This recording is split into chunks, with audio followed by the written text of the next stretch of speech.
এদিকে আজকে ধসা বাজারে যখন আসছিলাম, সবাই তাকাবেন মাসি, ধসা বাজারে যখন আসছিলাম তখন একজন ব্যক্তি আমার পরিচিত বললেন, দাদা একটু চা খাবেন না? একটু দাঁড়ান, যাবেন তো চলে এসেছেন। উনি বললেন আজকে ধসাতে দুটো বাচ্চার জন্ম হলো, একটি ওই পাড়াতে, একটি আরেক পাড়াতে। একটি ছেলে সোনার চামচ মুখে নিয়ে বড় লোকের বাড়িতে জন্ম নিল, আর একটি ছেলে ভিখারির বাড়িতে জন্ম নিল, মায়ের বুকে দুধ পাচ্ছে না। তাহলে বলুন, যে সোনার চামচ নিয়ে জন্ম নিল সে তো বড় লোকের বাড়িতে জন্ম নিল একই দিনে, আর ভিখারির বাড়িতে একজন জন্ম নিল। তার মানে কি, যার কর্ম ভালো ছিল সে বড় লোকের বাড়িতে জন্ম নিল, আর যার কর্ম খারাপ ছিল সে গরিবের বাড়িতে জন্ম নিল। এইবার দেখুন, আপনারা যারা কীর্তন শুনতে এসছেন, আমি তো আপনাদের চিনি না। চিনি কি হিসাবে? আপনারা ভক্ত এবং ভক্তিমতী মা। কার কত ধন আছে না বাড়ি আছে আমি তো চিনতে পারি না, কিন্তু আপনারা যদি কেউ গরিব ঘরে জন্ম নিয়েছেন আর যদি বড়লোক ঘরে জন্ম নিয়েছেন, শাস্ত্র বলল জন্ম হোক যথাতথা, কর্ম যেন তোমার ভালো হয়। এই জন্য বারবার বলবো, কর্ম যদি ভালো করতে হয় মা, তবে সব জায়গাতে বৈষ্ণব সাধু এবং মন্দিরে গিয়ে বারবার মাথাটাকে, সবার কাছে নিবেদন রইল, স্কুলে বাচ্চা যাবে, সাইকেলে যাক, হেঁটে যাক, গাড়িতে যাক, মায়ের কর্তব্য হবে মন্দিরের পাশ দিয়ে গেলেই একবার প্রণাম করবি, সব মন্দিরে মাথা নত করবি। যাদের ভেতরে প্রচন্ড অহংকার আছে, সে যদি বারবার বৈষ্ণবের চরণে কিংবা ভগবানের চরণে বারবার মাথা নিচু করতে পারে, তার অহংকার কিন্তু আস্তে আস্তে দূর হয়। পাপ কোথায় লুকিয়ে থাকে আমাদের? পাপ থাকে, শাস্ত্র বলছে মাথায়। যত মাথা নিচু করবেন তত কিন্তু পাপ আস্তে আস্তে নিচে নিচে নিচের দিকে নেমে যাবে। ওই জন্য মাথা নিচু করতে হয়। কেউ যদি বলে নমস্কার, আপনি নমস্কার নাও করতে পারেন, নমস্কার, তার মাথাটা নিচু করলেন মানে কি, ওনার কাছে আপনি নত হলেন। যদি হাও নিচু তবে পাবে কিছু, উঁচু হলে পাবার চান্স নাই।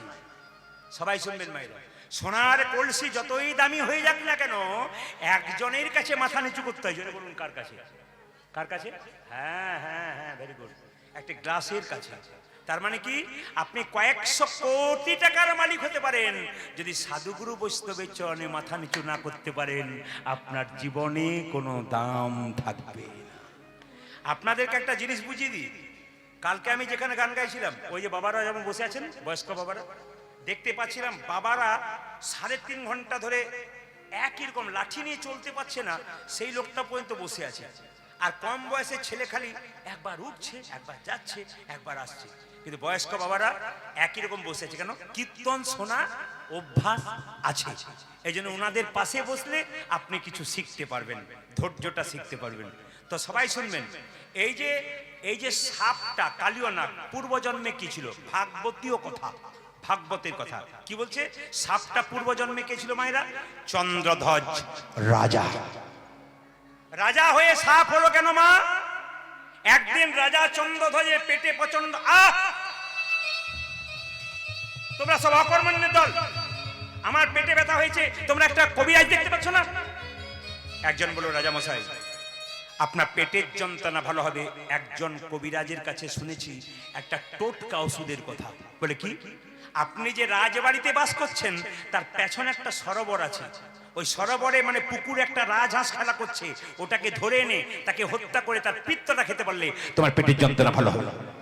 রাজা কি করলো মা? সবাই তাকান, রাজা কি করলো না, সেই রাজহাঁসটাকে যখন ধরে এনে হত্যা করতে যাচ্ছে, রাজহাঁস কেঁদে কেঁদে বলল, আমি বিজ্ঞ রাজহাঁস, আমাকে মারবেন না। বলে কেন?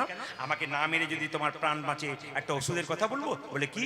যে সরোবর থেকে আমাকে ধরে আনলে তার উত্তর দিকে একটা গাছের উপরে এক মুনি বসে আছে, বৈষ্ণব বসে আছে, তার চরণ ধোয়া জল যদি তুমি পান করতে পারো তোমার পেটের যন্ত্রণা ভালো হয়ে যাবে। মায়েরা, রাজা বলে কথা, যেমন তেমন পাত্র নয় গো, সোনার পাত্র নিয়ে গিয়ে বলল, মণিবর তুমি ডান পাটা এগিয়ে দাও। যখন ডান পাটা এগিয়ে দিয়েছে, পুঁজ আর রক্ত, মুনির কি লীলা, বৈষ্ণবে কি লীলা, পুঁজ আর রক্ত, এ জল পান করতে পারবো না। ও রাজা, তুমি তোমার বাঁ পাটা এগিয়ে দাও। বাঁ পাটা যখন এগিয়ে দিল, মা পুঁজ রক্ত তুলেছে, পোকা কিলবিল কিলবিল করছে, এই জল পান করতে পারবো না।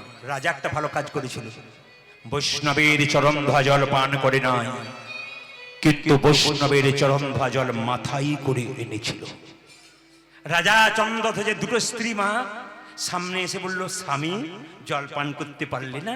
দেখি দেখি দেখি দেখি দেখি দেখি দেখি জলটা দাও, জলটা দাও। দুজন স্ত্রী ভক্তিমতী স্বামীর বৈষ্ণবের চরণ ধোয়া জলটা পান করলো। যখন এই পান করলো তখন ছুটে এলো সেই মুনি যার চরণ ধোয়া জল, চিৎকার করবো, রাজা তুমি আমার চরণ ধোয়া জলকে অপমান করলে, আমি তোমাকে অভিশাপ দিলাম, তুমি খল প্রবৃত্তি করেছো, তোমার সর্পকুলে জন্ম হবে, তোমার নাম হবে কালীয় নাগ। রাজা চন্দ্রধ্বজ কেঁদে কেঁদে বলল, হে মুনিবর, হে মুনিজীব, অভিশাপে যদি দিলে আমায় সাপি কুলে জন্ম, সাপে কুলে জন্ম, আশীর্বাদ দাও যেন গোবিন্দের চরণ লাভ করতে পারি, গোবিন্দের চরণে যেন লাভি করিতে পারি। এইদিকে তাকাবেন, এইদিকে তাকাবেন, এইদিকে তাকাবেন। বৈষ্ণবের চরণ ধোয়া জল যেন আমি মাথায় নিতে পারি, ভগবানের চরণ যেন আমার মাথায় নিতে পারি। বৈষ্ণব বলল, শোনো, যেহেতু তুমি বৈষ্ণবের চরণ ধোয়া জল মাথায় করে নেছো, তোমাকে আশীর্বাদ করলাম, একদিন তোমার মাথায় ভগবান শ্রীকৃষ্ণের নৃত্য হবে। এই বৈষ্ণবের আশীর্বাদে বাবা মাথায় কিন্তু কৃষ্ণের নৃত্য হয়েছিল। আচ্ছা, কিছু মনে করবেন না যারা কীর্তন শুনতে এসছেন, বৈষ্ণব কাকে বলে?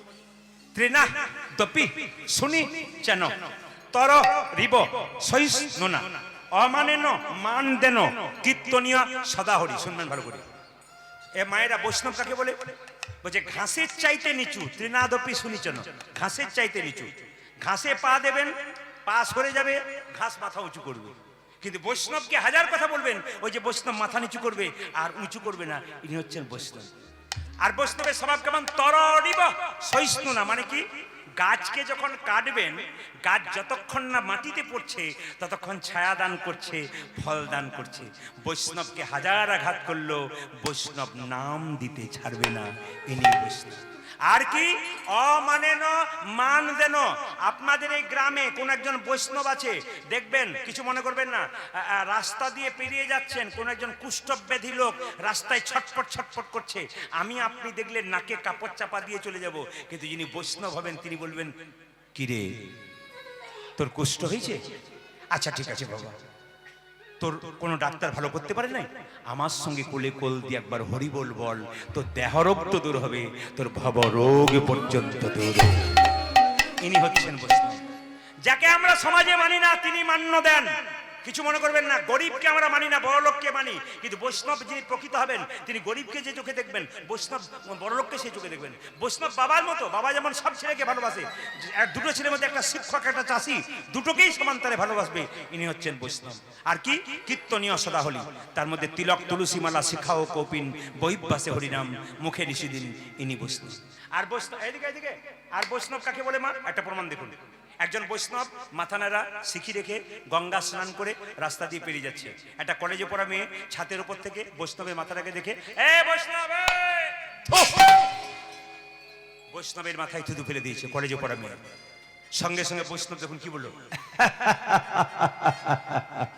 থুতু ফেলে দিলি? আচ্ছা ঠিক আছে বাবা, ঠিক আছে ঠিক আছে, আমি আবার স্নান করতে যাবো। মেয়েটি থুতু, আমাদের যদি মাথায় কেউ থুতু ফেলে দেয় আমরা কি বলবো? নেমে আয়, তোকে দেখাচ্ছি মজা, বলবো না? কিন্তু বৈষ্ণব কি বললেন? থুতু ফেলে ফেললি? আচ্ছা আচ্ছা ঠিক আছে বাবা, আবার গঙ্গা স্নান করি। আবার বৈষ্ণব গঙ্গা স্নান করতে গেছে, আবার যখন ফিরে আসছে তখন মেয়েটি, কলেজে পড়া মেয়েটি ছাদ থেকে বলছে, ও বৈষ্ণব, এই যে এই যে। বৈষ্ণব বলছে, আবার থুতু ফেলে দিলি মা? বৈষ্ণবের স্বভাব দেখুন, হাসি নয়, বৈষ্ণবের স্বভাব ক্ষমা করা। এটা শিখতে হবে আপনাকে। আপনি আপনার মেয়েকে ছেলেকে কি শিক্ষা দেবেন যদি হেসেই নিলেন? আপনাকে জানতে হবে ক্ষমা হচ্ছে পরম, জোরে বলুন, ক্ষমা হচ্ছে পরম ধর্ম। বৈষ্ণব বাবা স্নান করতে গেছে, 10 বার বৈষ্ণব পেরিয়েছে, 10 বার থুতু ফেলেছে। যখন 11 বার যখন ফিরতে আসছে, তখন মেয়েটি যখন থুতু ফেলতে যাচ্ছে, মেয়ের বাবা দেখতে পেয়ে বললো, তোর লজ্জা করে না? বলে কেন? তুই বৈষ্ণবের মাথায় থুতু ফেলছিস? মেয়েটি বলছে, বাবা বৈষ্ণব প্রতিবাদ করে না তাই মজা লাগছিল, থুতু ফেলছিলাম। তখন বৈষ্ণব বলছে, আপনার মেয়েকে আপনি বকবেন না, আপনার মেয়ে আমার মাথায় থুতু ফেলেছে বলে আমার লাভ হয়ে গেছে। কি আশ্চর্য বাবা! বৈষ্ণব বলছে, আপনার মেয়েকে আপনি বকবেন না, গালাগাল দেবেন না, আপনার মেয়ের জন্য আমার মাথায় থুতু ফেলেছে আপনার মেয়ে বলে আমার লাভ হয়ে গেছে। বলে কি লাভ হয়ে গেছে? বলছে, আমি শাস্ত্রে শুনেছি একবার গঙ্গা স্নান করলে 1 জন্মের পাপ দূর হয়। আপনার মেয়ে আমার মাথায় 10 বার থুতু ফেলেছে, আমি 10 বার গঙ্গা স্নান করেছি, আমার জন্মান্তরে যত পাপ আছে সব পাপ। তিনি হচ্ছেন বৈষ্ণব। আর বৈষ্ণব কাকে বলে প্রমাণ দিদি মায়েরা, আপনাদের ধসা এলাকায় যেখানে গরুর হাট আছে, গরুর হাট আছে, গাভী কিনতে গেছেন, বাছুর কিনতে গেছেন, আপনি গাভী বাছুর কিনেছেন, গাভীটাকে দড়ি দিয়ে টানছেন, আসছে না, কি করলে আসবে? বাছুরটাকে কোলে করে নিয়ে গিয়ে যান, গাভীকে ডাকতে হবে না, গাভী বাছুরের পেছন পেছন আসবে। ভগবানকে ডাকতে গেলে বৈষ্ণবের চরণ ধরে কেউ যদি এগিয়ে যায়, ভগবান তার পেছন পেছন চলে যায়। যদি বৃন্দাবনে কেউ যান মায়েরা, এখন দেখতে পাবেন কালিদহ হ্রদটা আছে, আমরা কয়েকদিন আগে গেছিলাম, আশ্চর্যের ব্যাপার, এখনো কদম গাছটা আছে, সেই 5,500 বছর আগেকার কথা, এখনো কদম গাছটা বেঁচে আছে। কেন? কদম গাছটা প্রমাণ দিচ্ছে যে কৃষ্ণ লীলা করেছিল, কৃষ্ণ আমার উপরে, আমার বৃক্ষের উপরে চেপেছিল, তার পরশ স্পর্শ করেছে বলে এখন আমি অমর হয়ে আছি। পদকর্তা বলছে কালীনাথ কোথায় বাস করছে? কালিন্দির একদহে কালী নাগো কালিন্দির একদহে কালী নাগো কাহে রহে, কালিন্দির একদহে কালী নাগো তাহে রহে। আজি কালিন্দির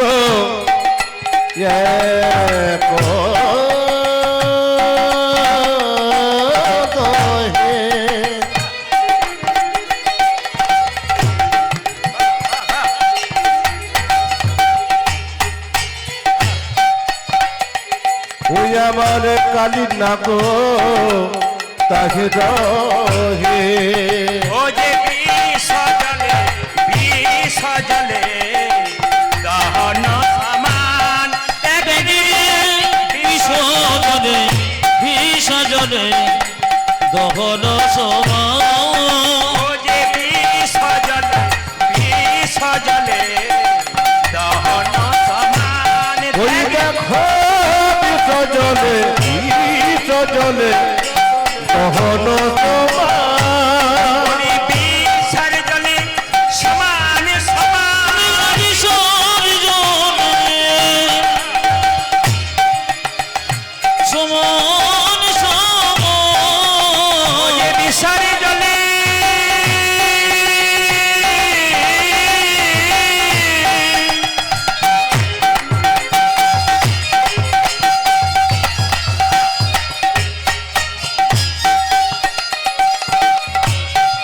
ও জগদীশার জলে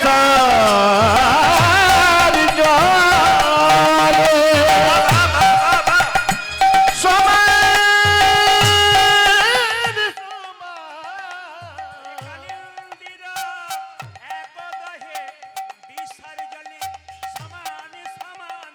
কালিন্দির একদহে বিষ জলে সমান সমান, কালিন্দির একদহে বিষ জলে সমান সমান, কালিন্দির একদহে বিষ জলে সমান সমান, বিষের জলে সমান সমান। বিষ জলে দহন সমান। জোরে বলুন রাধা রানী কি, শ্যাম সুন্দর কি, মদন মোহন কি, জয়টা জয় জয় তাদি বলবেন না, জোরে বলুন রাধা রানী কি, শ্যাম সুন্দর কি, মদন মোহন কি। আচ্ছা একটা কথা আপনাদের না বললে নয়, সবাই শুনবেন। আচ্ছা এই যে প্যান্ডেল দেখছেন, এত সময় মাইক দেখছেন, এত সময় সেবার ব্যবস্থা দেখছেন, সব কিন্তু আপনাদের দানের দ্বারা হচ্ছে, ওনাদের একটা পরিশ্রম, আপনাদের দান। তো আমি বলবো আপনারা এত ভক্ত এখানে জড়ো হয়েছেন, এত ভক্ত সুন্দর আসরটাকে সাজিয়েছেন, আপনাদের একটা কথা বলে দিয়ে যাই, আমার কমিটির ছেলেরা একটু আপনাদের কাছে আঁচল পাতবে। কীর্তন চলাকালীন আমাকে 1 টাকাও দেবেন না, কীর্তনের শেষেও আমাকে 1 টাকাও দেবেন না। আমাকে যেটা দেবেন সেটা আপনাদের লস হবে। কেন বলুন তো? ওটা ওনাদেরকে দিন, ওনারা গোবিন্দ চরণে লাগাবেন, এত বড় অনুষ্ঠানটাকে পরিচালনা করবেন। তা টাকা আমাকে কেউ প্রণাম করে দেবেন না, 1 টাকাও দেবেন না, আমার বারবার নিবেদন রইল। এই টাকাটা ওনাদের আঁচলে দিন। এখনই যাচ্ছে আপনাদের সামনে, কমিটির ছেলেরা ধীরে ধীরে যাবে। আপনারা কান দেবেন এখানে, দান দেবেন ওখানে, কান দেবেন এখানে আর দান দেবেন হাতে। যেরকম রাধা রানী কি, শ্যাম সুন্দর কি, মদন মোহন কি, হরিবাসর কি। আচ্ছা বাবা কিছু মনে করবে না, ভগবানকে শুধু প্রেম করে পাওয়া যায় তা নয়, আস্তে আস্তে আস্তে, ভগবানকে শুধু প্রেম করে পাওয়া যায় তা নয়, ভগবানের সঙ্গে শত্রুতা করেও পাওয়া যায়। এইদিকে ভগবানকে শুধু প্রেম করে পাওয়া যায় তা নয়, ভগবানকে শত্রুতা করে পাওয়া যায়। কেন? কুরুক্ষেত্রের যুদ্ধে কৃষ্ণ জয়লাভ করার পর কালিয়নাগ বলছে, প্রভু তুমি সবাইকে সবকিছু দিলে, আমাকে তুমি কি দিলে? কিচ্ছু দিলে না, আমাকে এখান থেকে উদ্ধার করো। ভগবান শোনে নাই, তাই ভগবানের জন্য কালিয়নাগ বলল, শোনো, তোমার সঙ্গে প্রেম করে তোমাকে পেলাম না, তোমার সঙ্গে শত্রুতা আরম্ভ করো। কি করলেন? বিষ ঢালতে শুরু করলেন জলের মধ্যে। কেন? জানে এইখানে যদি বিষ ঢালে পশু পাখি পেরিয়ে যাবে, বিষের জ্বালায় ছটফট ছটফট করে মরবে, আর মরবার আগে তোমাকে ডাকবে, আর তোমাকে যখন ডাকবে তখন তুমি এখানে ছুটে আসবে, আমাকে কোথাও যেতে হবে না, আমি এইখানেই তোমার নিতাই গৌর হরি বল বলে চরণ লাভ করব। তাই পদকর্তা বলছেন, তাহারও উপরে নাই।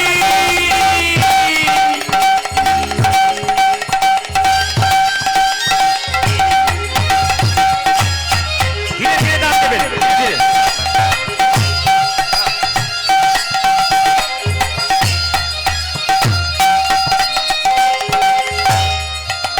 ওরে যদি পাখি উড়ে যাই, তাহার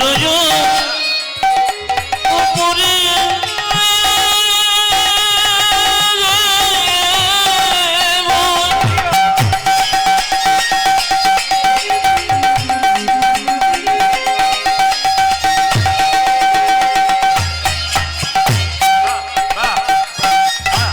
যদি পাখি উড়ে ও যে বিষের জ্বালাই, বিষের জ্বালাই তেজয়ে প্রাণ ওই ত্যাগে, দেখো বিচির জ্বালায়, বিচির জ্বালায়, তেজো প্রাণ। যে বিষের জ্বালাই, বিষের জ্বালাই তেজয়ে প্রাণ দেখে।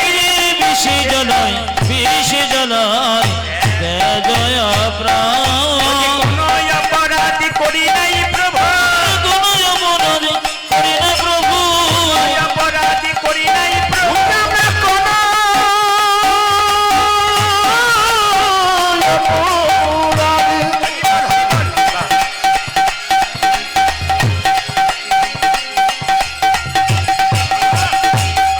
ওই আমরা করি নাই প্রভু।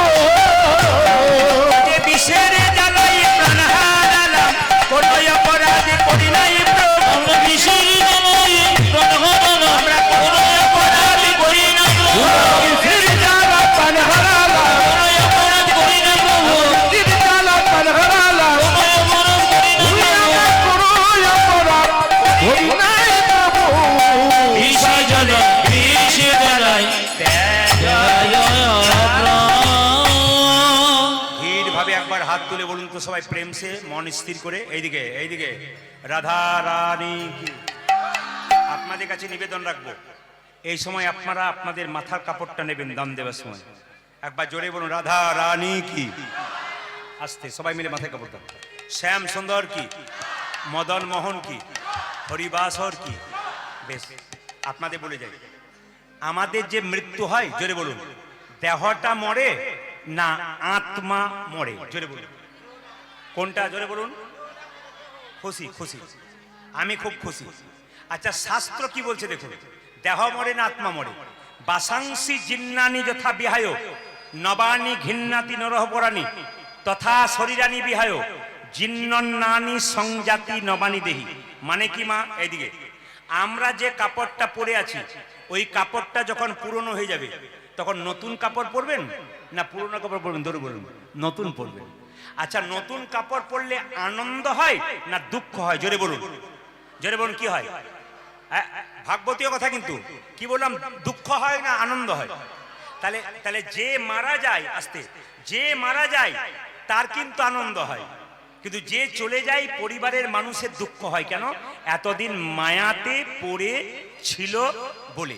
আস্তে সবাই লক্ষ্য করবেন যে যেখানে বসে আছেন, দান দেবার সময়, দান দেবার সময় চুপচাপ দেবেন, মন দিয়ে দেবেন, কিন্তু কীর্তনটা শুনবেন মন দিয়ে। আচ্ছা বলি মায়েরা, দেহটা মারা যায়, আত্মা মরে না। প্রদীপ পাল যেদিন মারা যাবে, আমি যেমন ইউটিউবে অনেকবার মরেছি, আপনারা সবাই দেখেছেন ইউটিউবের মাধ্যমে, প্রদীপ পাল মারা গেছে, বলে নাই বহুবার? সবাই শুনেছেন। এখনো কতবার মারবে কোনো ঠিক নাই, তো সবাই শুনবেন। তাহলে প্রদীপ পাল যেদিন মারা যাবে সেদিন কোথায় যাবে? আপনারা যারা কীর্তন শুনতে এসছেন আপনারা মারা যাবেন, সেদিন কোথায় যাবেন? শাস্ত্র কি বললো? বলছে পুষ্পের গন্ধ যেমন বাতাসে ছড়ায়, আত্মার কর্মফল আত্মা নিয়ে চলে যায়। এই যে 50 বছর বাঁচুন আর 100 বছর বাঁচুন, যে যেমন কর্ম করবেন তার কর্মফলটা কিন্তু আপনার আত্মার সঙ্গে চলে যাবে। শুনে নেবেন এদিকে, মানুষ হয়ে কেউ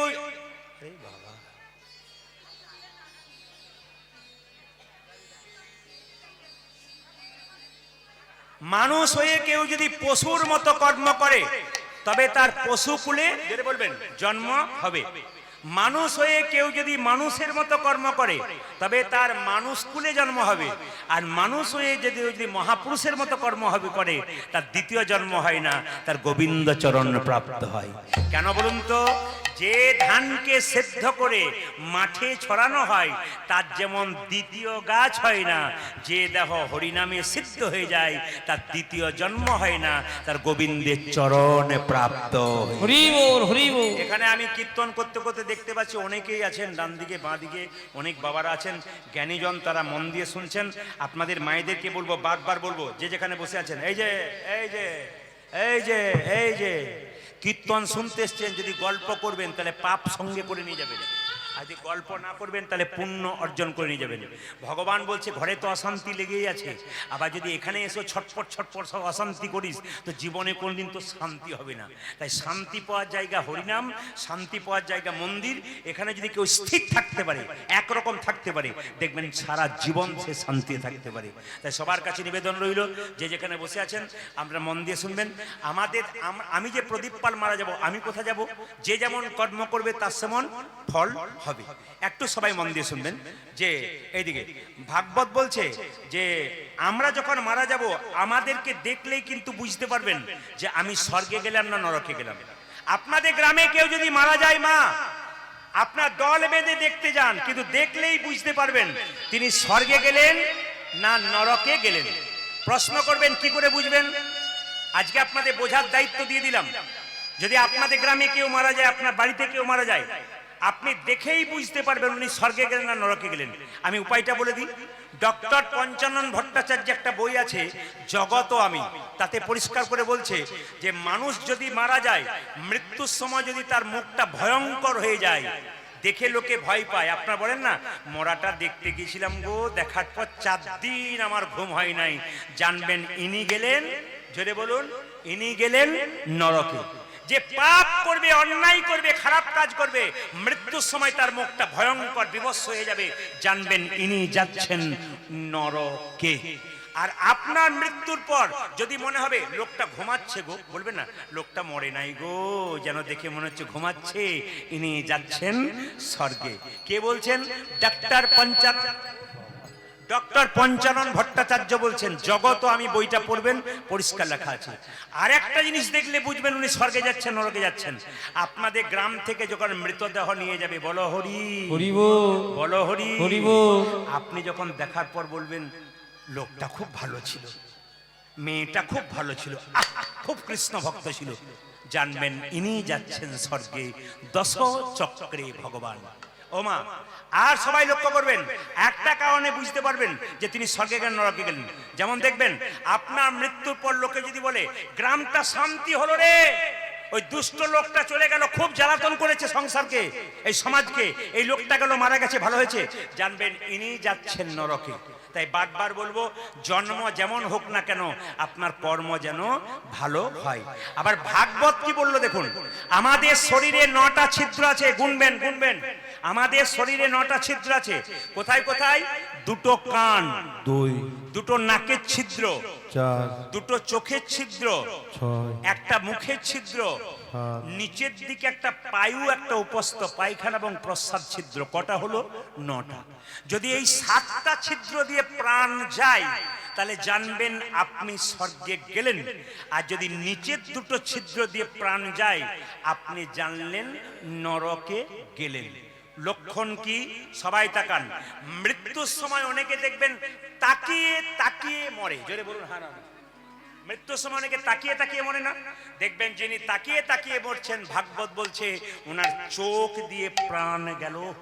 দেখবেন কেউ দেখবে মৃত্যুর সময় হাঁ করে মরে, ভাগবত বলছে ওর মুখ দিয়ে প্রাণ গেল। মৃত্যুর সময় দেখবেন কারো কানের ফুটোটা মোটা হয়ে গেছে, খসখস করছে, ওই দিকে প্রাণ গেল। কারো দেখবেন নাকের ফুটো খসখসে মোটা হয়ে গেছে, ওই দিকে প্রাণ গেল। যদি 7টা দরজা দিয়ে প্রাণ যায় উনি যাচ্ছেন স্বর্গে। কিন্তু কেউ যদি মৃত্যুর সময় পায়খানা প্রস্রাব করে দেয়, ভাগবত পড়বেন, কেউ যদি মৃত্যুর সময় পায়খানা করে দেয় বা প্রস্রাব করে দেয়, উনি নিম্নগামী, মানে উনি গেলেন, জোরে বলুন, নরকে। এইবার দেখুন, এই যে আমাদের কেউ মারা যায়, আপনাদের এখানে জানি না কি করে, কোন কোন জায়গায় দেখবেন পুড়িয়ে দেয় শ্মশানে। আপনাদের শ্মশানে পোড়ায়? জোরে বলুন হ্যাঁ না না। জোরে বলুন মানে শ্মশানে পোড়ায়? হ্যাঁ হুঁ কিছু দেবেন। আচ্ছা শ্মশানে পোড়ায় তো? আচ্ছা শ্মশানে যখন পোড়ায় তখন এটা আপনাদের করে কিনা জানি না, শাস্ত্রের নিয়ম আছে। ধরুন আমার মা মারা গেল, এবার মাকে যখন চিতাতে শোয়ানো হলো তখন দেখবেন একটা কাঠের মধ্যে বা কিছুর মধ্যে একটা আগুন জ্বালিয়ে চিতাটাকে 3বার, জোরে বলুন 3বার, হ্যাঁ বাহ খুব সুন্দর, আপনাদের করা হয়? হ্যাঁ করা হয়। কিন্তু এই যে করেন এর মধ্যে একটা তত্ত্ব আছে, এটা কেউ জানেও না করেও না, কীর্তন শুনলে জানতে পারবেন। কি? যখন আপনার মা বা বাবা মারা গেল তখন চিতাতে যখন শুইয়ে দিলেন তখন শাস্ত্র বলছে এটা না করলে গোটাটাই বিপদ হলো।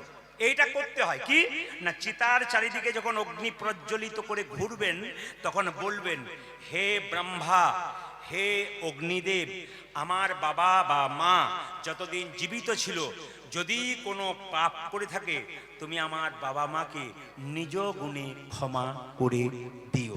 এরপর একটা কথা আছে, আমাকেও এখানে আসতে হবে একদিন, আমি যদি কোনো পাপ করে থাকি আমাকেও নিজ গুণে ক্ষমা করে দেবে।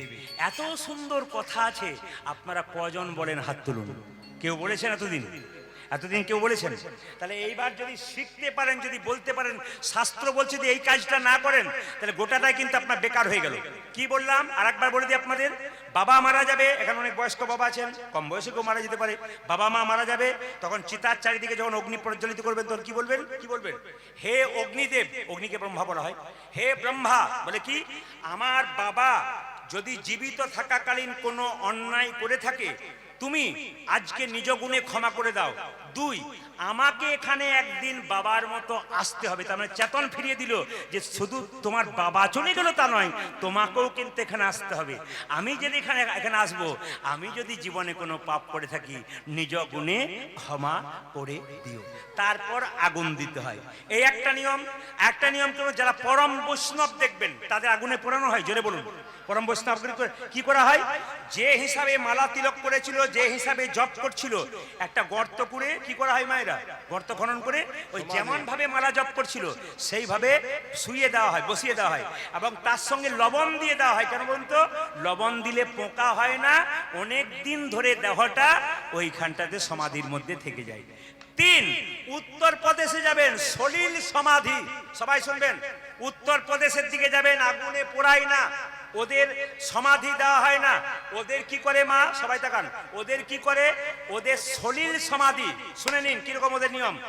একটা নদীতে 2টো নৌকা পাশাপাশি রাখলো, যে মারা গেছে তাকে 2টো নৌকাতে শুইয়ে দিল, এই পাশে অর্ধেক ওই পাশে অর্ধেক, 2টো নৌকা একসঙ্গে জলের মধ্যে ছেড়ে দিল, মাঝ নদীতে গিয়ে নৌকা 2টো সরে গেল আর মৃতদেহটা জলের মধ্যে পড়ে গেল। এটার নাম সলিল সমাধি। এটা কিন্তু উত্তরপ্রদেশে দেখতে পাবেন।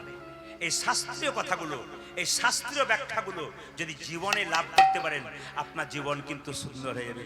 ভগবান শ্রীকৃষ্ণ বলছে, মা আজকে সাজিয়ে দাও। কেন? কালিয়ানাগ তার ভক্তদের কষ্ট দিচ্ছে। কৃষ্ণ বলল, আমাকে সাজিয়ে দাও, আমাকে সমস্যার সমাধান করতে হবে, ভক্তকে বাঁচাতে হবে।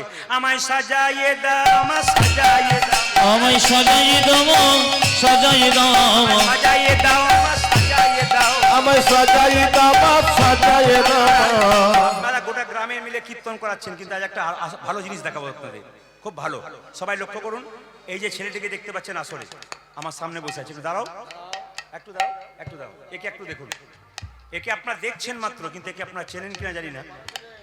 এর বাড়িতে এরা দু ভাই মিলে প্রায় প্রায় 14টা কীর্তনিয়া দু ভাই মিলে প্রতি বছর 14টা কীর্তনিয়া বাইনা করেন প্রতি বছর, এবং দু ভাই এখানে ওখানে আদায় করে এত সৎ এরা যে যার কাছেই যায় তারাই দেয়। তো এই ছেলেটি বাড়ির ক্যানিং, তো ওইখান থেকে ও এসেছে। ও আমাকে প্রায় 3 বছর ধরে চেষ্টা করেছিল, দাদা একবার দিন সবাই এসেছে আপনি জাননি। ও আমাকে এবছর করেছে, আমি ওখানে যাব, কিন্তু আশীর্বাদ করবেন এই ছেলেটিকে। এরা দু ভাই একবারে যেন রাম লক্ষ্মণের মতো, এত প্রেম দুজনের মধ্যে। এই প্রেমটা যেন থাকে, এদের যেন একটু উলুধ্বনি দিন। খুব ভালো ছেলে, কিন্তু হিন্দু সনাতন ধর্মকে বাঁচানোর জন্য এত সুন্দর প্রচেষ্টা মায়েরা। তাহলে আপনাদের এলাকায় কত সোনা রয়েছে বুঝতে পারছেন তো? আপনাদের এলাকায় কত সোনা রয়েছে, এগুলো সোনা। আপনারা যেমন কীর্তন কমিটি এখানে কীর্তন করেছেন প্রত্যেকে সোনার মতো, এরা কিন্তু সোনার মতো, একবারে সোনা হীরার মতো। তাই ভগবান শ্রীকৃষ্ণ যে মা আমায় সাজাইয়ে দাও, মা মা গো আমার সাজাইয়ে দাও, সাজাইয়ে দাও, আমায় সাজাইয়ে দাও, মা সাজাইয়ে দাও, ওই আমায় সাজাই দামা সাজাই দামা, উঠে যাবার সময় হলো সাজাইয়ে দাও, মা সাজাইয়ে দাও, মা গো আমার গোষ্ঠী যাওয়ার সময় হলো সাজাইয়ে দাও, মা সাজাইয়ে দাও, উঠে যাবার সময় হলো সাজাইয়ে দাও, মা সাজাইয়ে দাও। ওই আমায় গোষ্ঠী যাবার সময় হলো সাজাই দামা সাজাই দামা, সুদানে দাঁড়াইয়ে আছে সাজাইয়ে দাও, মা সাজাইয়ে দাও। ওই দেখি সিদামে সুদামে দানা যে আছে সাজাইয়ে দাও, মা সাজাইয়ে দাও, আর যে দেবী সহে না, মা সাজাইয়ে দাও, মা সাজাইয়ে ওই দাও। আমায় আর ঘি ধৈর্য ধরে দামা সাজাই দামা সাজাই দামা, আর যে ধৈর্য ধরে না, মা সাজাইয়ে দাও, মা সাজাইয়ে দাও। আমায় আর যে ধৈর্য ধরে না, মা উঠে যাবার সময় হলো, আমি যে ধৈর্য ধরি দামা, উঠে আমার সময় হলো, আমি যে ধৈর্য ধরি দামা, গোষ্ঠী যাওয়ারই সময় ওই হলো, আমায় সাজাই দামা সাজাই দামা, কি করবি মাগোই আমি চড়াবো বাছুর, ও মামা মাগো আমি চড়াবো বছর, ও যে মাগোই আমি চড়াবো বাছুর।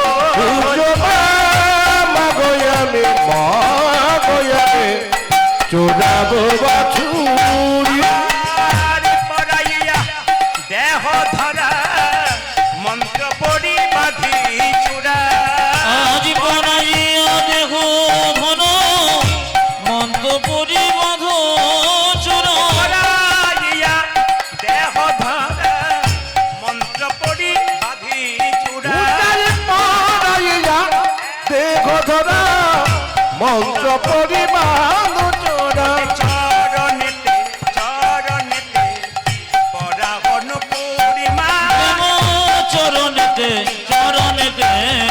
পরাবন ও যে চরণেতে পড়া অনুপূর্ণিমা। চরণেতে ওরা হলো ও যে সাজাইয়ে দাও, মা সাজাইয়ে দাও, আমায় সাজাইয়ে দাও, সাজাইয়ে দাও, সাজাইয়ে দাও, মা সাজাইয়ে দাও।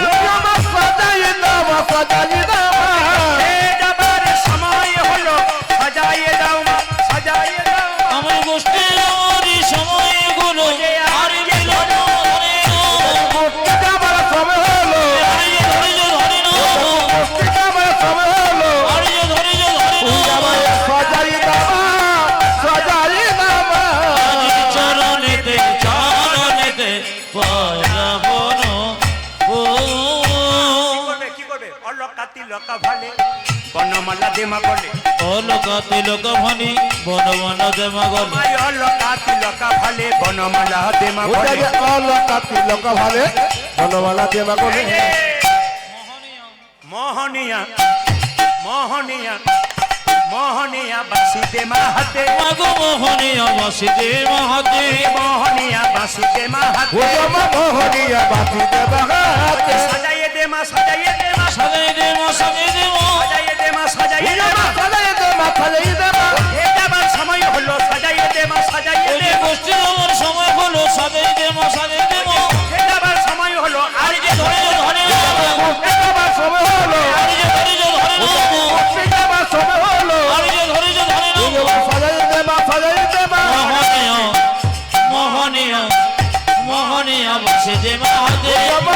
নিয়ে বাসুদেব হাতে।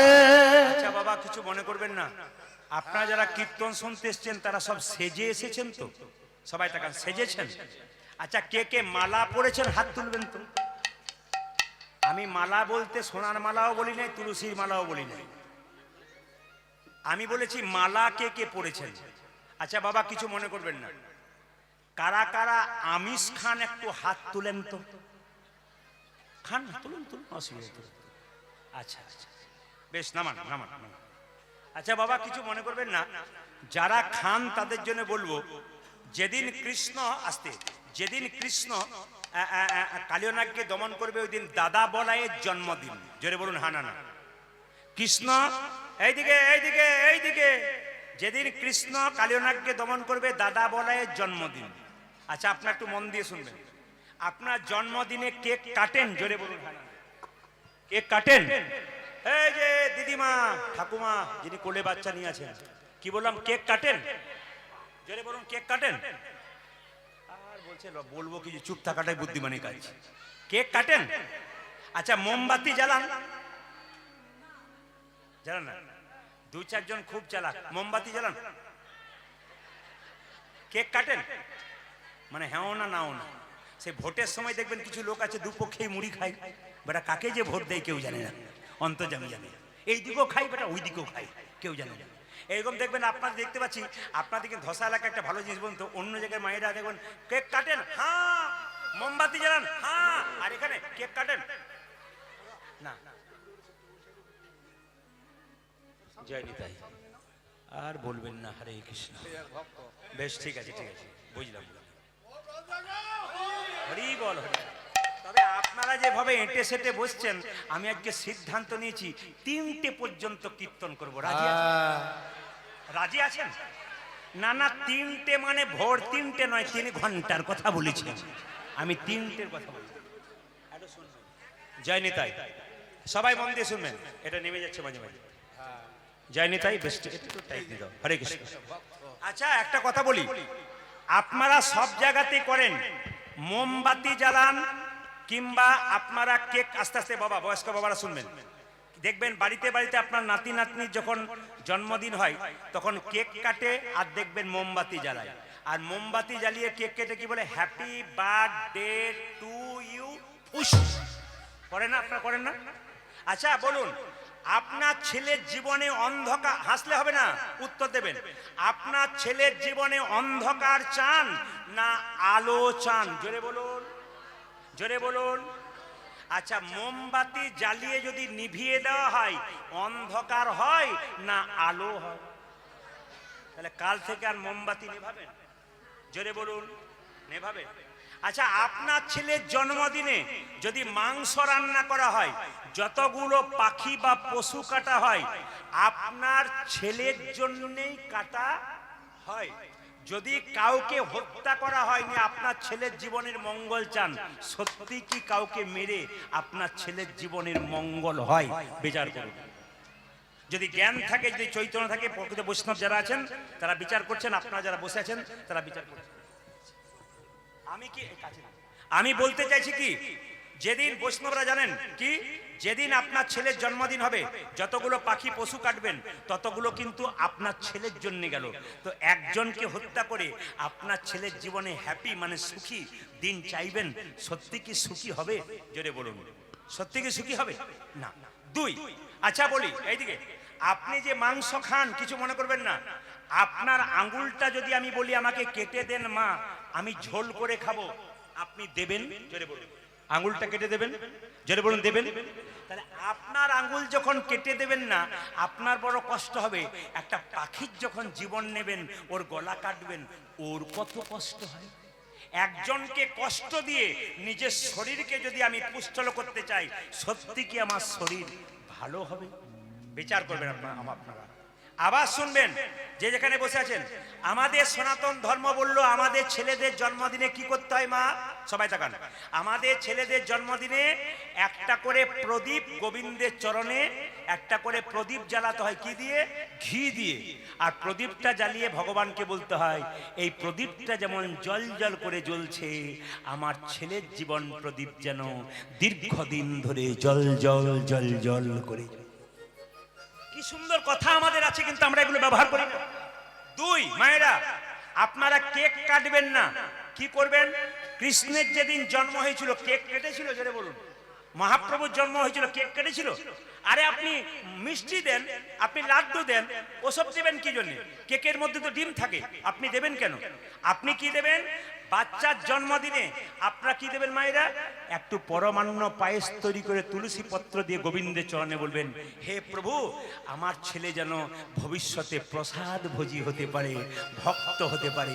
এই আহ্বান যদি আপনারা করতে পারেন, নিতাই গৌর হরি বল বলে আপনার ছেলে কৃষ্ণ হরি বল, হরি বল। সবাই লক্ষ্য করুন যে যেখানে বসে আছেন।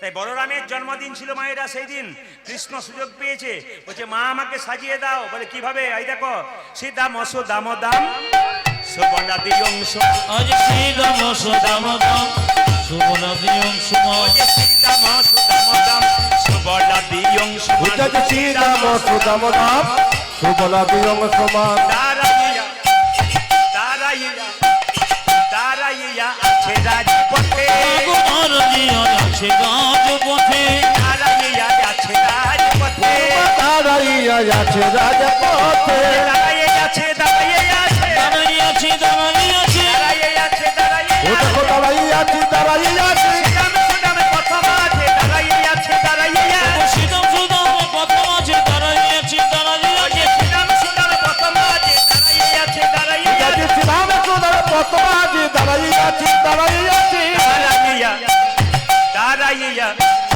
দাঁড়াইয়া আছে রাজপথে। দাঁড়িয়ে আছে রাজপথে। জোরে বলুন রাধা রানী কি, শ্যাম সুন্দর কি। আচ্ছা বলুন, গোবিন্দের মাথায় কোন পাখির পালক ছিল? কাকের না কোকিলের? কোকিলের। কিসের বলুন? আপনারা এত জানেন? আচ্ছা বেশ। আচ্ছা, ভগবানের মাথায় ময়ূরের পালক ছিল, এই ময়ূরটা পূর্বজন্মে কে ছিল? ত্রেতা যুগে রামচন্দ্র কত বছরের জন্য বনবাসে গিয়েছিল? জোরে বলুন, একটু জোরে বলুন। আচ্ছা সবাই জানেন। আচ্ছা আচ্ছা, এই 14 বছরের জন্য রামচন্দ্র বনবাসে গিয়েছিল, মন দিয়ে শুনবেন। আচ্ছা বলুন তো মায়েরা, কই রামচন্দ্রের 14 বছরে বনবাস চাইলো, 12 বছরের চাইলো না, 16 বছরের চাইলো না? কেন? কেন 14 বছরে চাইলো? ভালো করে শুনবেন যারা কীর্তন শোনেন, এখানে অজানা জিনিস আপনি জানবেন। 14 বছর চাইলো, কেন 16 চাইলো না, কেন 12 চাইলো না? একটাই কারণ, আপনার বাড়ি থেকে কেউ যদি বেরিয়ে চলে যায়, যদি 12 বছর তার সন্ধান না মেলে, তবে আপনি সেই ছেলেটির সাধ্য কাজ সারাতে পারেন। কি বললাম বুঝতে পেরে গেছে? আপনার বাড়ি থেকে কোনো ছেলে ধরুন বেরিয়ে চলে গেছে, 12 বছর পেরিয়ে গেল, 12 বছর মানে এক যুগ, তার মানে আপনার ছেলের আপনি সাধ্য কাজ করাতে পারেন। কই জানে রামচন্দ্র যদি 12 বছর জন্য বনবাসে যায়, তাহলে 14 বছর হয়ে গেলে কি হবে? 14 বছর হয়ে গেলে এক যুগ তো পেরিয়ে গেল, আরো 2 বছর পেরিয়ে গেলে রামচন্দ্রের টিকি পাওয়া যাবে না, আমার ভরত কিন্তু কি করবে? আর সিংহাসনে বসে থাকবে, রাজা হয়ে থাকবে। খুব ভালো করে শুনবেন মায়েরা দামি কথাগুলো।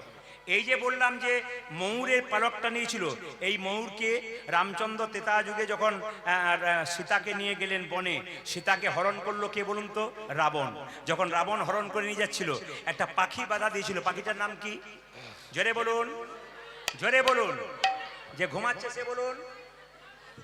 হ্যাঁ, কে কে কে কে বলুন, পাখিটার নাম কি? জটায়ু পাখি। আচ্ছা মায়েরা, জটায়ুর ডানাটা রাবণ কেটে দিয়েছে, এদিকে জটায়ুর ডানা রাবণ কেটে দিয়েছে, আর সঙ্গে সঙ্গে রামচন্দ্র ছুটে গিয়ে বলল, জটায়ু তোমার এই অবস্থা কি করেছে? জটায়ু কেঁদে কেঁদে বলল, প্রভু আমি মাকে বাঁচাতে পারলাম না। বাঁচাতে পারলেন? বলে না, রাবণ আমার ডানা কেটে দিয়েছে, আমি আর বাঁচবো না প্রভু। রাবণ আমার ডানা কেটে দিয়েছে। রামচন্দ্র সঙ্গে সঙ্গে জটায়ুকে বলল, জটায়ু তোমার যেভাবে শরীর থেকে রক্তক্ষরণ হচ্ছে, তুমি আর বাঁচবে না, বলো তুমি মৃত্যুর আগে কি চাও? সঙ্গে সঙ্গে জটায়ু কেঁদে কেঁদে বলল, প্রভু আমি যেন যুগ যুগ ধরে তোমার সঙ্গ লাভ করতে পারি। ও ওগো জটায়ু, আগামী দা পরে তুমি হবে ময়ূর পাখি, আর তোমার পালক আমি মাথায় নেব পুচ্ছ। আচ্ছা বলুন তো মায়েরা, ভগবান শ্রীকৃষ্ণ ময়ূরের পালক নিয়েছিল, ডান দিকে ছিল হেলে, না সোজা ছিল, না বাঁ দিকে ছিল? জোরে বলুন, কোন দিকে? কোন দিকে? বাম দিকে, মানে বাঁ দিকে। আচ্ছা কেন বাঁ দিকে রইল, কেন সোজা রইল না, কেন ডান দিকে রইল না? একটা তত্ত্ব আছে। কেন বলুন তো? বাড়িতে অনেকগুলো মেয়ে থাকলে ঝগড়া হয় কি নিয়ে? কাজ করে। কি আমি কাজ করে মরবো, তুই টিভি দেখে দেখে বসবি? হ্যাঁ, কাজ হয়, ঝগড়া করে। ভগবানের শরীরে যারা আছে তাদের মধ্যে ঝগড়া হচ্ছে। ময়ূর পালকটা এইদিকে, ময়ূর পালকটা বলছে যে আচ্ছা আমি বাম দিকে হেলে আছি কেন? না আমি বাম দিকে হেলে আছি এই জন্যে, ওরে নূপুর তুই প্রতিদিন গোবিন্দ চরণে থাকিস, তুই যে ধুলো মাখিস, তুই যখন গোবিন্দ হেঁটে হেঁটে যাবে এই ধুলা কিন্তু আমি মাখতে পারবো। আর দ্বিতীয় কি, আমি যদি বামে দিকে হেলে থাকি, সোজা থাকলে গোবিন্দের বদন দেখবো, ডান দিকে থাকলে গোবিন্দের বদন দেখবো, আর বাম দিকে থাকলে গোবিন্দের বদন তো দেখতে পাবো, তার সঙ্গে আমি রাধা বদন দেখতে পাবো। রাধা বদন দেখতে পাবো, ওই আমি রাধা বদন দেখতে পাবো, রাধা বদন দেখতে পাবো, রাধা বদন দেখতে পাবো। তাই তো বামে হেলে দিব, রাধা বদন দেখতে পাবো। ওই আমি তাই তো বামে খেতে রইব, রাধা বদন দেখতে পাবো, ওই আমি তাই তো বামে খেতে রইব, রাধা বদন দেখতে ওই পাবো, আমি তাই তো বামে খেতে রইব, রাধা বদন দেখতে পাবো, রাধা বদন দেখতে পাবো। এই কথাটি বলার পর একটি দামি কথা আপনাদের বলে দিয়ে যাই, যারা কীর্তন শুনছেন একবার শব্দ না করে শুনবেন। মেয়েদের চুলের মুঠি ধরে, আসতে, মায়েদের চুলের মুঠি ধরে কোনো পুরুষ যদি আঘাত করে, হরিবাসরে দাঁড়িয়ে বলে গেলাম সেই পুরুষ অবশ্যই ধ্বংস। দাদা ভাইরা যারা কীর্তন শুনছেন শুনে নেবেন, কোন নারীর চুলের মুঠি ধরে কোনো পুরুষ যদি আঘাত করে, হরিবাসরে দাঁড়িয়ে বলে গেলাম সেই পুরুষকে ধ্বংস হতে হবে। কেন না দেখুন, দৈবকীর চুলের মুঠি ধরেছিল কে? কংস, ধ্বংস হলো। শুনবেন, সীতার চুলের মুঠি ধরেছিল কে? রাবণ, ধ্বংস হলো। দ্রৌপদীর চুলের মুঠি ধরেছিল কে? কে? দুর্যোধন, ধ্বংস হয়ে গেল। একটু ওই পাঠটাতে যাই, সবাই মন দিয়ে শুনবেন। এ সংসারে ভগবানকে ডাকে কারা? এ সংসারে কাঙ্গাল যারা, তারা ভগবানকে পাবে, কাঙ্গাল ছাড়া ভগবানকে পাবে না। প্রমাণ দেখুন, কৃষ্ণ যখন কুরুক্ষেত্রের যুদ্ধে জিতে গেল, কুন্তিকে প্রণাম করে বলছে, পিসি আমি যাই। মায়েরা বলুন তো, ছেলে যদি বাইরে যায় মাকে প্রণাম করে যে মা আমি যাই, মা কি বলে? খোকা যাই বলতে নেই, কি বলতে হয়? জোরে বলুন, কি বলতে হয়? আসি। কৃষ্ণ প্রত্যেক দিন কুন্তিকে প্রণাম করে, বলে পিসি আমি আসি। আজকে বলছে যাই। সঙ্গে সঙ্গে কুন্তি কেঁদে কেঁদে বলল, কৃষ্ণ আমি যেটুকু বুঝলাম বাবা, তুই আর ফিরে আসবি না। বলে কেন? অন্যদিন প্রণাম করে বলিস পিসি আমি আসি, আজকে বলছিস যাই, এর থেকে বুঝলাম তুই আর কোনোদিন ফিরে আসবি না। কুন্তি বলল, কৃষ্ণ আমি জানি তুই কাঙ্গালের ভগবান, তুই ভিখারির ভগবান, তুই বড় লোকের ভগবান নোস। কৃষ্ণ বলল, পিসি তুমি বুঝলে কি করে? সবাই তাকান, বুঝলে কি করে? ওরে পঞ্চপাণ্ডব যখন রাজ্য হারিয়ে পথে পথে ঘুরে বেড়াচ্ছিল, তখন তুই তাদের সঙ্গে ছিলি। এখন যখন যুদ্ধে জিতে রাজ্য ফিরে পেল, তখন তুই তাদের সঙ্গ ছাড়লি। এর থেকে বুঝলাম তুই রাজার ভগবান নোস, তুই ভিখারির ভগবান। মায়েরা এখানে যারা কীর্তন শুনতে এসছেন, যার স্বামীর প্রচুর টাকা আছে, দাদা ভাইদের যাদের প্রচুর টাকা আছে, তাদেরকে বলবো, টাকা থাক, গাড়ি থাক, বাড়ি থাক, মন কিন্তু গোবিন্দের চরণে থাকতে হবে। কেন?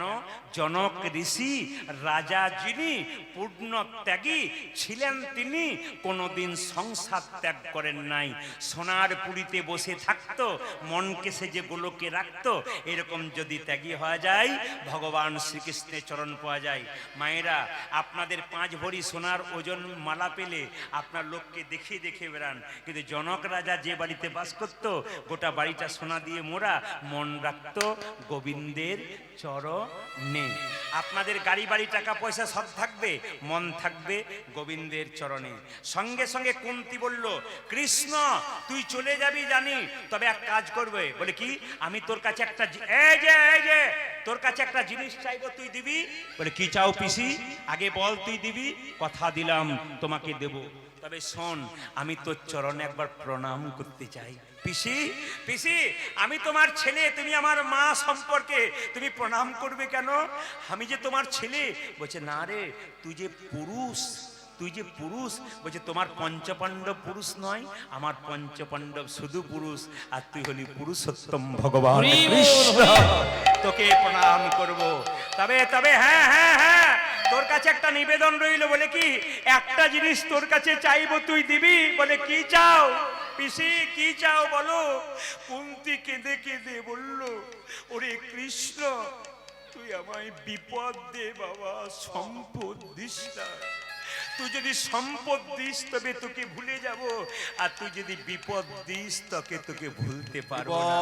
ওজন্য মায়েরা, যারা বৈষ্ণব ভক্ত হয় তারা কোনদিন সম্পদ চায় না, তারা বিপদ চায়। সবাই তাকাবেন, এদিকে তাকাবেন মায়েরা, সবাই লক্ষ্য করুন। যখন ভীষ্ম সরসজ্জায় ছিল, আপনারা সবাই জানেন কতদিন ছিল বাবা? জেনে বলুন, কতদিন ছিল? 58 দিন, 58 ডেজ। এইদিকে ভীষ্ম সরসজ্জায় কদিন ছিল জেনে বলুন? 58 দিন। শুনবেন ঘটনাগুলো। ভীষ্ম সরসজ্জায় 58 দিন ছিল। সবাই তাকাবেন। ভীষ্ম যখন সরসজ্জায় 58 দিন আছে, তখন 100 ভাইয়ের দাদা দুর্যোধন চিৎকার করে বলল, দাদু তোমার লজ্জা করে না? আমার খাচ্ছ, আমার পড়ছ, আর তুমি দিব্যি শুয়ে আছো, আমার ভাইগুলো মরে যাবে, তুমি দেখতে পাচ্ছ না কুরুক্ষেত্রের যুদ্ধে? সঙ্গে সঙ্গে দাদু ভীষ্ম বলল, শোন ভাই, এ সংসারে কেউ যদি খাবার খোঁটা দেয়, এ সংসারে কেউ যদি খাবার খোঁটা দেয়, তাহলে দেখবেন গায়ে সবচেয়ে বেশি লাগে। তুই যখন বললি যে তোরা সব ভাইগুলো মরে যাবি, কোনো ভাই মরবি না, তোর স্ত্রী, দুর্যোধনকে বলল, তোর স্ত্রী রাত্রিবেলায় আমার কাছে পাঠাবি, তোর স্ত্রীকে আমি আশীর্বাদ করে দেবো, দেখবি তোর আর কোনো ভাই মরবে না। মায়েরা, দুর্যোধনের স্ত্রীর নাম ছিল ভানুমতি। ভানুমতিকে গিয়ে রাত্রি 12টার সময় বলছে দুর্যোধন, ভানুমতি, ভানুমতি। বলে কি? একবার যাও। বলে কার কাছে যাও? দাদুর কাছে যাও। দাদু চুপচাপ বসে থাকবে, শুয়ে থাকবে, তুমি দাদুকে প্রণাম করবে, দাদু তোমাকে আশীর্বাদ করবে, দেখবে আমার কোনো ভাই মরবে না। ভানুমতি একটা কথা বলে ফেললো। কি বললো বলুন তো? কথা বলে ফেললো কি? আমি আজকে যাব না, কালকে যাব। জেনে রাখবেন, যারা আজকে করব করব বলে রয়ে গেছেন, তাদের জীবনে কাল হয়ে যাবে। রাবণ আল কাল করে স্বর্গে সিঁড়ি বাঁধতে পারে নাই মা। যারা মনে করে এখন কি ভগবানকে ভজনের সময়, যখন বৃদ্ধ হব তখন করব, এখন তো সংসার করা কর্তব্য। জেনে রাখবেন, যে গাছে ফুল তত্তাজা থাকে ওটা গোবিন্দ সেবায় লাগে, আর যে গাছে ফুলটা ঝরে গেছে ওটা গোবিন্দ সেবায় লাগবে না। যখন আপনার বয়স হয়ে যাবে, চামড়া জড়ো হয়ে যাবে, পায়ে হাঁটতে পারবে না, কানে শুনতে পারবে না, তখন গোবিন্দ সেবায় নিজেকে দিয়ে কোনো লাভ নেই বাবা।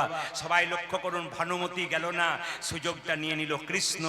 রাত্রি 12টার সময় দ্রৌপদী বাড়িতে শুয়ে আছে, আর দ্রৌপদীর বাড়িতে ধাক্কা দিচ্ছে কৃষ্ণ। দ্রৌপদী, দ্রৌপদী, দ্রৌপদী। রাত্রি 12টার সময় দ্রৌপদীর দরজাটা খুলছে, দেখছে কৃষ্ণ দাঁড়িয়ে আছে। দ্রৌপদী বলছে, প্রভু অসময়ে এলে কেন? রাত্রি 12টা মানে তো অসময়, তুমি এলে কেন? ভগবান সুন্দর উত্তর দিলেন, কি? আমি যার কাছে যাই সময় নাই। কখন যে কার কাছে যাব? 5 বছরও যেতে পারি, 10 বছরও যেতে পারি, 15 বছরে যেতে পারি। আমি যার কাছে যাব তার কোনো সময় নাই। এসেছো কেন? সবাই তাকান। চলো, দাদু ভীষ্ম ঘুমোচ্ছে, এই সময় তুমি মাথায় কাপড়টা নিয়ে দাদুকে প্রণাম করে দেবে, তোমাকে ভানুমতি ভাববে, তোমার মাথায় হাত দিয়ে আশীর্বাদ করে দেবে, আর সঙ্গে সঙ্গে দেখবে তোমার স্বামীরা কেউ মরবে না, পঞ্চপাণ্ডব বেঁচে যাবে। সবাই তাকান মায়েরা, কৃষ্ণ যাচ্ছে আগে আগে আর দ্রৌপদী যাচ্ছে পেছন পেছন। যখনই দাদু ভীষ্মের দরজায় গেছে অমনি দ্রৌপদী এগিয়ে গেছে। দ্রৌপদী যখন আগে আগে চলে যাচ্ছে, দ্রৌপদী জুতো পরে চটি পরে যাচ্ছে, কৃষ্ণ চালাকি করে বলল, দ্রৌপদী দ্রৌপদী, বলে কি, জুতোগুলো খুলে যাও। কেন? যদি গুরুজনদের কাছে যেতে হয় জুতো খুলে যেতে হয়। আসলে ভগবানের ইচ্ছা কি বলুন তো, আমার চরণ ধরে সবাই কাঁদে, আমি তো কারো চরণ পাই না। আমি আজকে দ্রৌপদীর জুতো জোড়া ধরে বুকে নিয়ে কাঁদবো, দেখবো ভক্তের চরণ ধুলিতে কত আনন্দ, তাই গৌর হরি গৌর। ভক্তের চরণ ধুলিতে কত আনন্দ আছে। সবাই তাকান মায়েরা, দ্রৌপদী যেই না জুতো জোড়া খুলেছে, সবাই তাকাবেন, জুতো জোড়া খুলেছে, এক পা করে দাদু ভীষ্মের ভেতরে ঢুকেছে আর ঢুকতে যাবে, আর কৃষ্ণ সঙ্গে সঙ্গে দ্রৌপদীর জুতো জোড়া বুকে নিয়ে বার কাঁদছে। আর দ্রৌপদী যেই না পেছন ফিরে দেখতে পেল কৃষ্ণ তার চরণ খরম যুগল নিয়ে, চটি যুগল নিয়ে যেই না বুকে ধরে কাঁদছে, দ্রৌপদী জিজ্ঞেস করলো, প্রভু তুমি আমার জুতোটা বুকে ধরে কাঁদছো কেন? দ্রৌপদী, এতদিন কতজনকে বলেছি তোমার চরণ দাও, চরণ দাও। আমি যেমন ভগবান, আমার চরণ সবাই পছন্দ করে, আমিও তো ভক্তের চরণ পছন্দ করি। কোনো ভক্ত আমাকে চরণ দেয় না কেন জানো? তাদের নরকগামী হবার ভয় আছে। আমি তো ভক্তের চরণ ধরতে ভালোবাসি, আমি ভক্তের চরণ ধরবো। এই বলে মায়েরা যেই না জুতোটা ধরে বারবার কাঁদছে, দ্রৌপদীর উত্তরটা দেখুন, প্রভু আমার চরণটা তুমি চাইলে না কেন? আমি তো চরণটা তোমাকে দিতাম। বলে কেন? এই দেহ যদি তোমার হয়, এই চরণটা কি আমার? এই দেহ যদি তোমার হয়, চরণটাও তোমার, তোমার জিনিস তোমাকে দেব, তার জন্য আমার দুঃখের কি আছে? তোমার জিনিস তোমাকে দেব, তার জন্য দুঃখের কি আছে? মায়েরা, যেই না দ্রৌপদী এই কথা বলে ভীষ্মের কাছে গেছে, সবাই তাকান মায়েরা, ভীষ্ম কাঁটার মধ্যে শুয়ে আছে, কষ্ট পাচ্ছে। উত্তরগুলো শুনবেন। দ্রৌপদী চিৎকার করে বলছে, দাদু। ভেবেছে ভানুমতি এসেছে। সবাই তাকান, দাদু মাথায় কাপড়টাকে নিয়ে চুপচাপ বসে আছে। আর ভীষ্ম দাদু বলেছে, মানে দ্রৌপদী দাদু বলেছে, আর ভীষ্ম ভেবেছে তারে ভানুমতি এসেছে। মাথায় হাত দিয়ে বলল, তোমার স্মৃতি সিঁদুর দীর্ঘায়ু হোক। সঙ্গে সঙ্গে সঙ্গে সঙ্গে দ্রৌপদী মাথাটা উঁচু করে বলল, দাদু। সঙ্গে সঙ্গে ভীষ্ম বলল, দ্রৌপদী তুমি কি করে জানলে ভানুমতির আসার কথা ছিল? সঙ্গে সঙ্গে দ্রৌপদী কেঁদে কেঁদে বলল, ওগো দাদু, এই জগতে গোপনে যতই ঘটনা ঘটুক, কেউ জানুক আর না জানুক, একজন জানেন, তিনি ভগবান শ্রীকৃষ্ণ। বলে কৃষ্ণ কোথায়? কৃষ্ণ কোথায়? বলে তোমার দরজায় এলো না কেন? দ্রৌপদী বলল, কৃষ্ণ সবার দরজায় যায়, যে তাকে ডাকে তার বাড়ি যায়, যে তাকে ডাকে না তার বাড়ি থেকে সবার বাড়ি যায়, যে তাকে ডাকে তার বাড়ি যায় ঢোকে, আর যে তাকে ডাকে না তার বাড়ি যায় না। সবাই তাকান, ভীষ্ম কেঁদে কেঁদে বলছে, কৃষ্ণ আমি যে এই সরসজ্জায় শুয়ে আছি, আমি কেন এই কাঁটার মধ্যে অবস্থায় শুয়ে আছি? সঙ্গে সঙ্গে ভগবান বলল, ভীষ্ম তুমি কি অপরাধ করনি? ভীষ্ম বলছে, আমি কোনোদিন অপরাধ করি না। বলে তোমার কত জন্মের কথা মনে আছে? বলে তোমার 7 জন্মের কথা মনে আছে। বলে হ্যাঁ, আমার 7 জন্মের কথা মনে আছে। সঙ্গে সঙ্গে কৃষ্ণ বলল, তোমার 8 জন্মের কথা মনে আছে? বলে না, 8 জন্মে তুমি কে ছিলে জানো? কে? তুমি একজন রাজপুত্র ছিলে, রাস্তা দিয়ে একটা লাঠি নিয়ে যাচ্ছিলে, হঠাৎ একটা সাপ রাস্তা দিয়ে যাচ্ছিল, বিষধর সাপ। তুমি ছিল রাজপুত্র, বেতের লাঠি দিয়ে সাপটাকে কাঁটার ঝোপে ফেলে দিয়েছিলে। আর যখন কাঁটার ঝোপে ফেলে দিয়েছিলে, ওই সাপটা বারবার কাঁটার ঝোপে কেঁদেছিল, হে জগন্নাথ জগতের নাথ, জগন্নাথ জগতের নাথ, তুমি জগতে গিরিন, তুমি বিচার করো। ভগবান সেই দিন বলেছিল, বলো তুমি কি চাও? ভগবান বলেছিল কি জানেন? কি চাও তুমি? সাপটা কেঁদে কেঁদে বলেছিল, আমি কাঁটার মধ্যে পড়ে মরছি, আমার এত বড় বংশধর বাঁচাতে পারলো না। যে রাজপুত্র আমাকে কাঁটার মধ্যে ফেলে দিল, আমি অভিশাপ দিলাম, ওগো জগন্নাথ, আমার মতো কাঁটাই পড়ে যেন তারও একদিনে মৃত্যু হয়। মায়েরা, যে যেমন কর্ম করবেন তার সেরকম ফল হবে। কমিটির কারা আছেন? কমিটির কারা আছেন এখানে? হরে কৃষ্ণ। কেউ আছেন? হাত তুলবেন। আছেন কমিটি? কোথায় আছেন? এদিকে আসুন। আচ্ছা বাবা, কিছু মনে করবেন না, 10 মিনিট সময় নেবো নাকি? না বন্ধ করে দেবো? সময় নেবো? এরা আমাকে বলেছিল 8টা করছিল, তো তো আমি বলেছিলাম যে না, আমি 8টাতেই করবো, কিন্তু আপনাদের ভালোবাসার জন্য একটু বাড়িয়ে দিই, না কি বলছেন? যেরকম রাধা রানী কি, শ্যাম সুন্দর কি, মদন মোহন কি, হরিবাসর কি।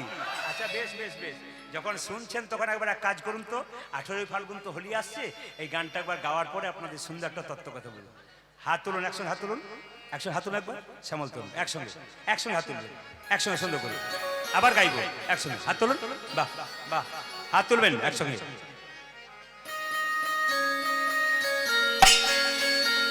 সবাই